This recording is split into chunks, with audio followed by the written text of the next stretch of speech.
The human heart is a place of constant noise. Even in silence there are inner screams. Each frustrated longing is like a storm that sweeps away the peace of the soul. The face may be calm, but the gaze reveals invisible battles. There are those who walk among us, sustaining smiles while their hearts break under the weight of unmet desires. Each step we take, guided by our own impulses, is a small departure from God's purpose, and the distance increases until we feel like a rudderless boat, drifting in dark waters. The Lord does not ignore these silent cries. He sees what others do not see. But God did not come to comfort our flesh or satisfy the desires that emerge from our own dreams. He came to cut the root of what separates us from Him. When Matthew 11:29 records Jesus' words, "Take my yoke upon you and learn from me, for I am gentle and humble in heart, and you will find rest for your souls," He does not promise the fulfillment of human longings. He offers rest. And rest is different from fulfillment. Rest is ceasing to struggle. It is placing the heart in silence before God and accepting His sovereign hand, even when everything in us wants to resist. How many times have you wanted something with all your might? Not something bad, far from it, but a legitimate dream, an aspiration that even seemed aligned with God's will. Still the way was closed and the expected blessing did not come. Did you wonder why? Perhaps you felt revolt or sadness. The soul wounded in its hopes cries out, "Ah, why, Lord?" But God is not interested in the object of your desire. He wants to know where the impulse that moves you comes from. Is it a desire born of your flesh, or a submission to the Spirit that leads to His will? See, there is no rest for the soul while it chases after its own satisfactions. Watchman reminds us that God's purpose is to destroy every natural inclination that competes with the Lordship of Christ. Not because God is cruel, but because He knows that the desires that govern man lead him to slavery. We need to learn the difference between the yoke of Christ and the chains of our own dreams. And the difference lies not in what we do, but in why we do it. Consider for a moment the look of someone carrying the cross of Christ. I do not speak of the cross as a metaphor, but of the true cross that cuts and hurts, the one that wounds pride and sacrifices the most cherished passions. Observe the weariness in the features, but also notice the serenity and the depth of the eyes. This person is dead to their own will. When the world pushes, they no longer resist, not because they are resigned, but because they have found rest in the fact that nothing moves them anymore except the will of God. The cross shatters, but it also liberates.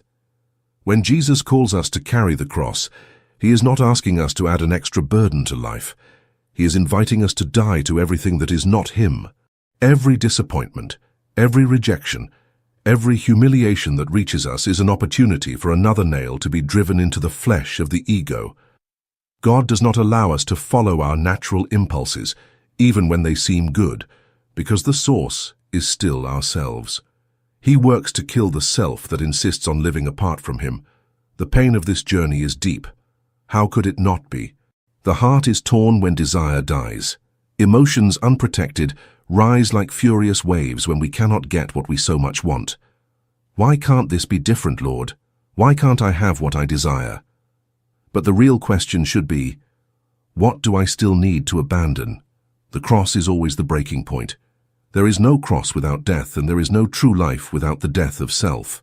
The Apostle Paul wrote in 2 Corinthians 12:9, "My grace is sufficient for you, for my power is made perfect in weakness." Weakness, not strength.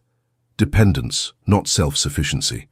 It is not the fulfilled desire that brings power, but the desire given up to death so that the life of Christ may be manifested. Every time we surrender a dream into God's hands, something in us dies, but something eternal is born. God does not just want the great aspirations. He wants everything, even the small desires we cultivate in secret, the longings for recognition, approval, comfort. He wants the heart cleansed of any will that is not Him. True rest only exists when there is no more resistance. But resistance is ingrained in the human soul. We resist contempt, forgetfulness, the pain of being misunderstood. When we are humiliated, the flesh cries out for justice. When we are forgotten, we cry out for attention. But these are the furnaces in which God purifies gold. The Christian who refuses the cross will live restlessly, always wounded by circumstances. But the one who accepts being shaped by the cross finds peace, not because the circumstances have changed, but because the heart has quieted under God's hand. This is where many stumble. The cross is not pleasant. It tears away all that comforts us in the flesh. And in the midst of pain, when the world seems to tremble and tears become our only companion, the temptation is to believe that God has forgotten us. But the cross is never a sign of abandonment. It is an invitation to deeper communion. In the silence of the death of the ego, one hears the voice of God. When all we seek is His will, then we are finally free. There are no more plans to make, because the mind is serene in the wisdom of God. There is no more sadness over shattered dreams, because the heart is filled with the satisfaction that comes from Him. This is the simplicity of life in the Spirit, no longer having any desires except to please the Lord. Ease. Whoever lives like this does not fear the future, is not shaken by rejections, and is not disturbed by disdain. The cross has already killed what mattered, and now only Christ lives. Think about what this means. A whole life without anxiety, without complaints, without frustrated expectations. This does not come by strength but by surrender. Every time we die to a desire, we make more room for God to be everything in us. And when He is everything, there is no more lack, no more emptiness. This is rest, and rest is the greatest gift for a weary soul. The call is clear. Take up your cross. Do not negotiate with it. Do not flee from it. Do not set it aside. The cross is the place where your will dies and God's will prevails. And there is no more perfect path to life than this. Write in the comments, God is my refuge, and if you believe that in Him is your protection and safety, the cross you carry is not a casual choice or a burden imposed at random. Every nail that pierces the flesh was meticulously ordered by the hands of a loving Father. The pain it brings is not destruction, but a path to liberation. The purpose of the cross is only one: to crucify the ego, to uproot the independence that separates us from God, until all that remains is a heart beating in harmony with the Spirit. How many times have you fought to escape this cross? With what strength does the heart wounded by humiliation cry out for self-defense, but the cross does not allow for justifications. There is no honor to protect nor image to uphold. Everything you consider valuable to yourself, the cross demands. Self-love, reputation, the right to be recognized, every fragment is nailed and shattered under the weight of this holy wood. Because the cross spares nothing. It destroys the false so that the true Christ may live in you. Have you ever felt the weight of being misunderstood? Of loving and not being loved? Of offering your heart only to receive it back in pieces? The natural response would be to close up, to protect yourself, to build walls against the pain. But the cross commands to open the door and let vulnerability bleed until natural defense dies. What will remain when the cross has completed its work? Not hardening, but such a deep surrender that the pain will no longer consume you, because the desire for anything beyond God will have been uprooted for good. True rest is not an absence of suffering, it is an absence of resistance to God's will. As long as there is struggle in your spirit, as long as you insist on your own plans and seek comfort in your own desires, your heart will continue in agony. Carefully observe Jesus' words in Matthew 11:29. Take my yoke upon you. Not your own yoke, not the weight of your own dreams, but His. Christ's yoke is light because it lacks the weight of ego. It is bound to the Father's will, and those who walk under this yoke do not feel the weight of anxiety or frustrated expectation. Remember this: the cross kills desire, not the person. The work God does in you, no matter how painful it may be, never intends to destroy who you are in your essence, but to redeem your fallen nature. The Lord does not despise emotions, but desires to transform them so that they are moved not by the flesh, but by the Spirit. He wants you to feel, yes, but to feel as He does, with compassion, not with selfishness, with meekness, not with disordered passion. The cross transforms bitter weeping into tears of gratitude when the soul understands that God is the supreme good. And how do we learn this? Not in books, not with beautiful words, but in the realities of life, where every disappointment is a practical lesson in surrender. Every time a carefully laid plan fails, God whispers, Let it go. This is not what I want for you. But the heart clings, fights, resists. The failure then intensifies until the ego surrenders in total exhaustion. Only when there are no more forces to insist does peace finally descend like a gentle rain. Have you noticed how the things that hurt us most are those that directly hit our deepest desires? The desire to be respected, to be loved, to be seen as important. All of this is struck by the cross, and it is precisely there where the pain is most intense that God works. He does not tolerate idolatry, even if the idol is our own ideal of life. The cross is sharp and its purpose is clear, to cut everything that competes with the supremacy of Christ. And when everything is cut away, what remains? A profound silence. The agitation ceases. The soul, which previously ran from one thing to another seeking satisfaction in thousands of things, now rests. There is no more struggle because there is no longer anything to desire beyond God's will. There is nothing left to defend because there is no more reputation to protect. There is nothing left to fear because death has already been accepted. This silence is not emptiness, it is fullness. Consider the life of Jesus. He was rejected, humiliated, and betrayed, but he never reacted with outrage or self-pity. Why? Because he did not live to fulfill his own desires, but those of the Father. His soul was at peace because his life was completely in God's hands. He took on the Father's yoke and invites us to do the same. When we take on the yoke of Christ, our emotions are no longer shaken by circumstances. Scorn does not wound us, loss does not destroy us, and human approval loses the power to enslave us. We live freely. But being free is costly. It costs every dream, every plan, every independent desire. It costs the sacrifice of the self. The cross is the price of freedom, but it is also the path to resurrection. Every part of you that dies creates space for the life of God. Do not fear brokenness, rather fear a life without the cross, for that life will never know the true power of the Spirit. When the Lord leads you on the path of the cross, He does not make promises of immediate comfort. There will be no pats on the back, nor detailed explanations. However, God's silence is a lesson in itself. He is teaching you to trust, even when you do not understand. He guides you through darkness so that you learn to walk by faith and not by sight. The cross closes the eyes of the flesh to open the eyes of the Spirit. And when you see with the eyes of the Spirit, the things of this world lose their deceptive shine. There are no shortcuts to rest. The only path is the death of the self. Every sigh, every tear, every moment when the heart cries for relief is an opportunity to say, "Thy will be done." And believe this, God hears. He sees every tear. He does not ignore suffering but works through it to mold you into the image of His Son. The more you surrender, the more you resemble Christ, and there is no greater glory than that. You may be tired now, on the verge of giving up. The cross seems too heavy, but remember, it was never meant to be carried alone. Christ carries it with you, and when you completely surrender, the weight disappears, because the weight is not in the cross, but in the resistance to it. Let go of the struggle, release control. Surrender each desire, each expectation, each longing. God is enough. He is your rest. The cross is the beginning of everything, and the end of every desire is God. Write in the comments, "I trust in God," if you believe that He is in control of all things. What is God to you when the last flame of human hope goes out?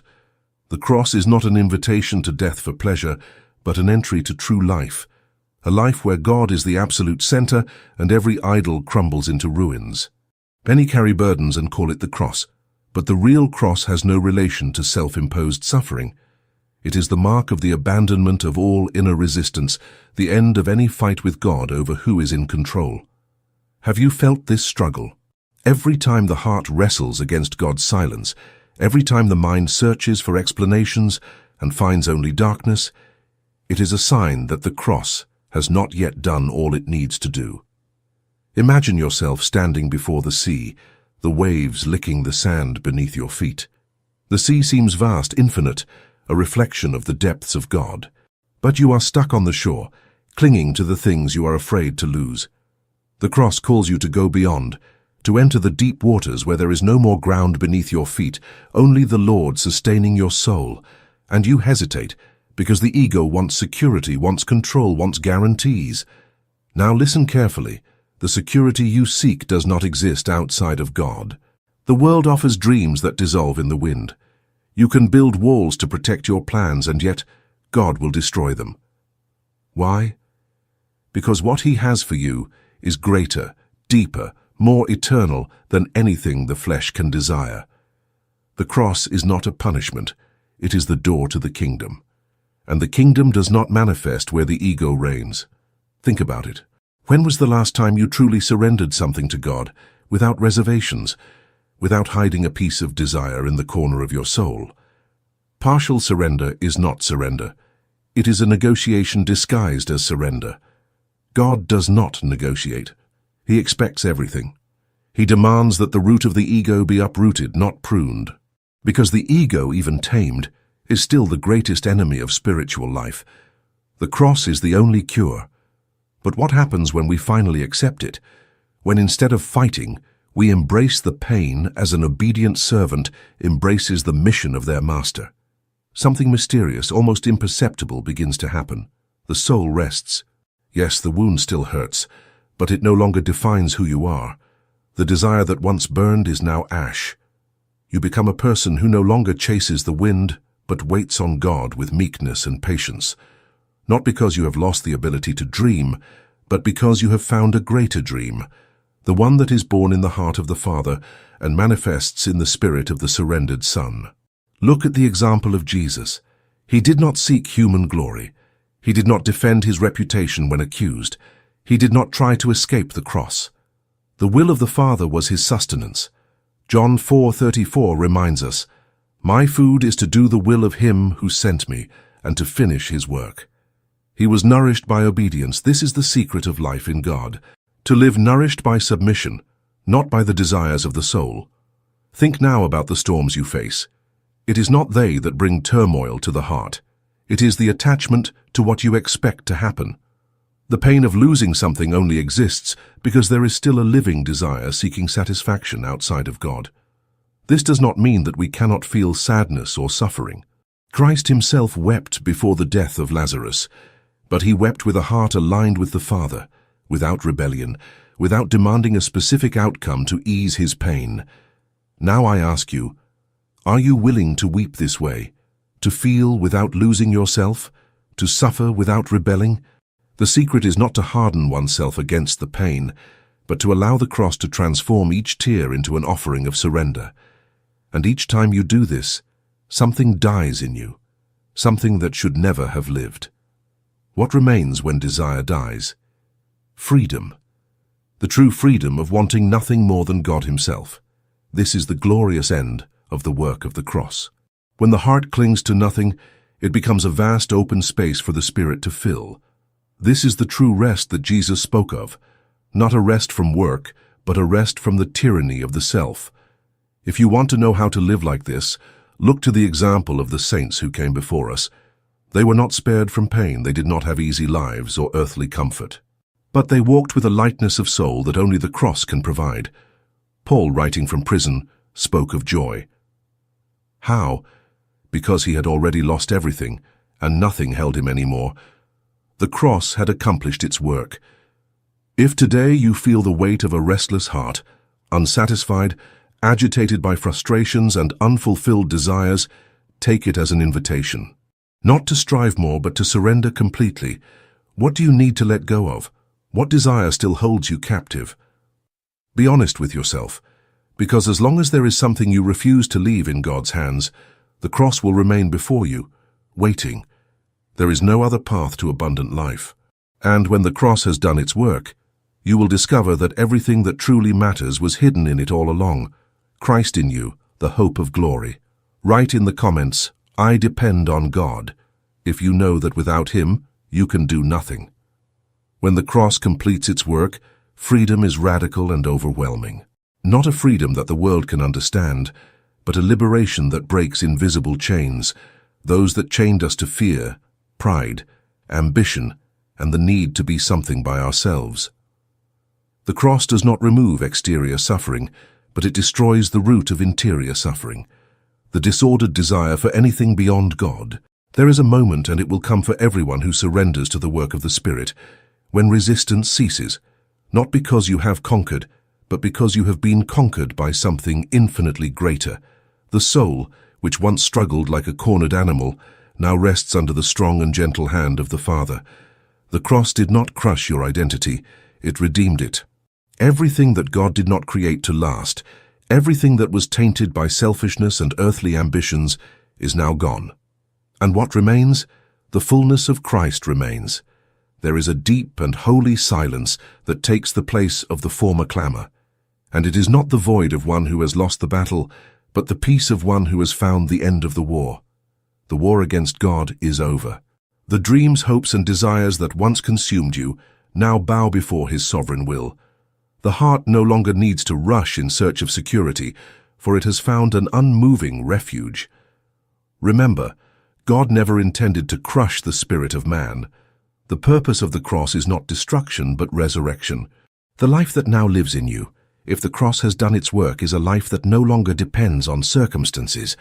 The approval of others loses its corrosive power. Rejection no longer finds a place to wound. And the storms that once shook the heart pass without uprooting you, because you are planted in the unchanging ground of God's will. Can you imagine that freedom? It is not a distant idea, but a reality available here and now. But it costs. It doesn't cost money, effort, or talent. It costs everything. Everything you considered yours needs to be surrendered. And not just once, but continuously, because the heart is cunning and tries to resurrect old desires in new forms. But for those who are willing to take up the cross daily, there is a promise. Christ will live fully in you. When Paul declared, "I have been crucified with Christ, and I no longer live, but Christ lives in me," Galatians 2:20, he was not reciting a doctrine. He was describing an experience. He knew what it was to lose everything, and yet have everything in God. He knew what it was to die to every personal ambition and find a life so powerful and full of glory that prison, beatings, and trials could not touch him. Now listen, the same is possible for you. Not tomorrow, but today. If you are willing to stop fighting, if you are willing to accept that the cross is the only way, true and eternal peace will take the place of restlessness. God's hand is not heavy for those who surrender. The cross only weighs as long as we resist it. When we accept it, it becomes the bridge to joy. And what comes next? After death comes the resurrection. He who dies in Christ lives with Him, and this life is a life where everything is complete.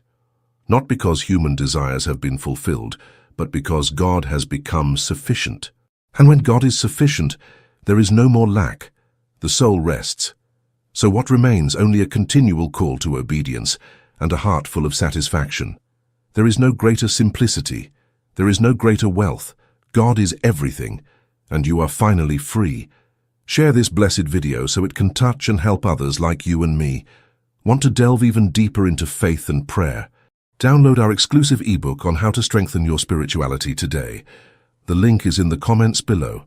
Don't forget to click the subscribe button if you haven't already. Thank you very much from the bottom of my heart for being part of our faith community. If you want to support our channel a little more, consider becoming a member of our channel. Here are 2 more videos so you can continue your spiritual journey and growth in faith. Thank you, and God bless you all. See you later.